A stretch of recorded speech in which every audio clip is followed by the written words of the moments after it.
Bismillahirrahmanirrahim. Assalamualaikum warahmatullahi wabarakatuh. Semangat pagi semua. Hari ini kita akan bahas mengenai gelombang bunyi ya.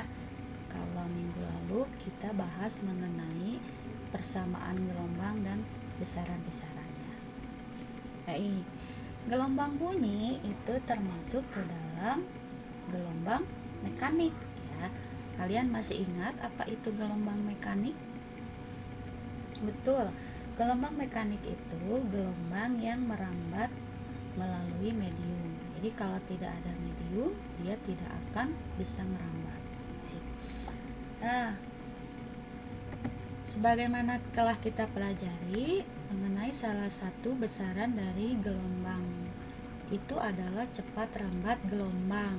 Nah, kalau kita sekarang bahas tentang gelombang bunyi, berarti kita sebutkan cepat rambat bunyi.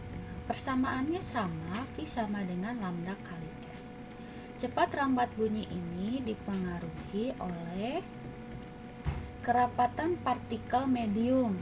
Nah, sebagaimana kalian tahu, medium yang digunakan untuk gelombang merambat itu ada zat padat, zat cair, dan gas. Dari kerapatannya ini juga mempengaruhi kecepatan rambatan bunyi. Medium yang kerapatannya lebih padat, lebih rapat, itu akan mempercepat rambatannya. Jadi yang paling padat itu maka cepat rambatnya akan semakin besar. Jadi kalau kita bandingkan dari 3 medium yang tadi, padat, cair, dan gas, berarti gelombang bunyi akan lebih cepat merambat pada zat padat ya, karena kerapatannya lebih bagus, lebih rapat, lebih rapih.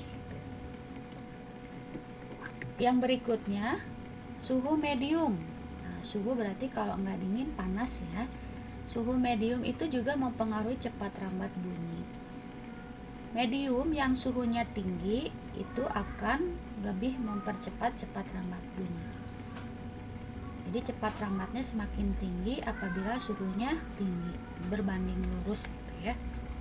Nah, di sini ada cepat rambat dan frekuensi. Ngomong-ngomong mengenai frekuensi, ini juga sudah dipelajari di SD, dari sejak SD ya. Ada yang dinamakan frekuensi infrasonik, ada apa lagi?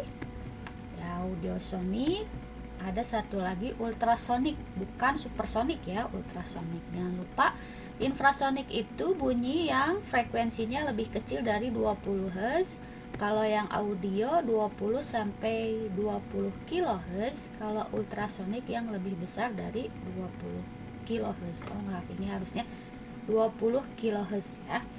Nah, frekuensi gelombang bunyi yang bisa didengar, ditangkap oleh telinga kita itu adalah yang ini. Nanti kalian boleh buka-buka lagi, diingat-ingat lagi contoh-contoh binatang, hewan yang bisa menangkap frekuensi suara di daerah infrasonik dan ultrasonik ya. Oke, selanjutnya berdasarkan sumber bunyi itu ada 2 macam sumber bunyi itu. Ada dawai atau kita kenal dengan senar ya. Jadi alat-alat musik yang mengandung senar itu sebagai salah satu bunyi, sumber bunyi. Nah, contohnya pasti tahu ya, ini ya, gitar. Ada lagi apa coba? Ya, biola. Ada lagi ibu ini cari contohnya yang familiar sih ya, yang banyak di ini sering kita temukan. Yang ini apa? Kecapi ya. Oke. Nah, jadi sumber bunyi yang pertama itu dawai. Nanti kalian boleh cari-cari lagi alat musik apa saja yang menggunakan senar atau dawai. Yang kedua itu kolom udara atau kita sebut dengan pipa organa, yang ada selubung-selubungnya lah, yang ada pipa-pipanya gitu. Nah, contohnya ini trompet ya. Trompet, terus ada lagi ini apa? Ya, ini suling bambu. Ada lagunya ya. Nah, kalau yang ini sulingnya dari keramik bahannya. Ini yang biasa digunakan oleh anak-anak di sekolah. Oke, terus ada lagi ini apa? Klarinet ya. Ini waktu waktu itu ada yang bertanya, Bu, apa bedanya klarinet dengan suling? Nanti kalian bisa cari searching lebih ini ya. Tapi secara garis besarnya ini cara kerjanya sama, tapi untuk klarinet lebih spesifik lagi pengaturan untuk kolom udaranya. Ini lebih bagus ya. Dia menghasilkan nada-nada yang lebih indah, lebih halus juga. Baik, kita bahas satu demi satu. Kita bahas dulu yang pertama, kita bahas mengenai dawai ya.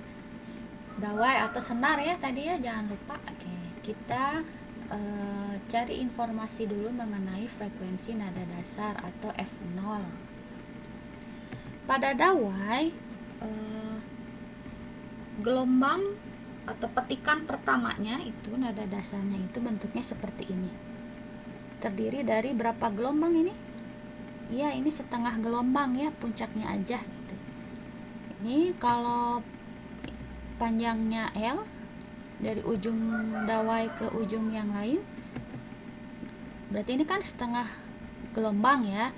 Berarti bisa kita tuliskan L sama dengan setengah lambda atau setengah gelombang.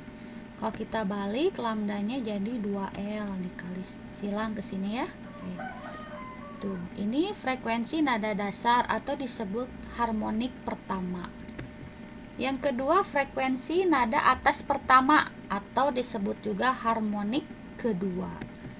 Ini F1, frekuensi nada atas pertama. Untuk nada atas pertama, bentuk gelombangnya seperti ini. Jadi dia terdiri dari satu gelombang.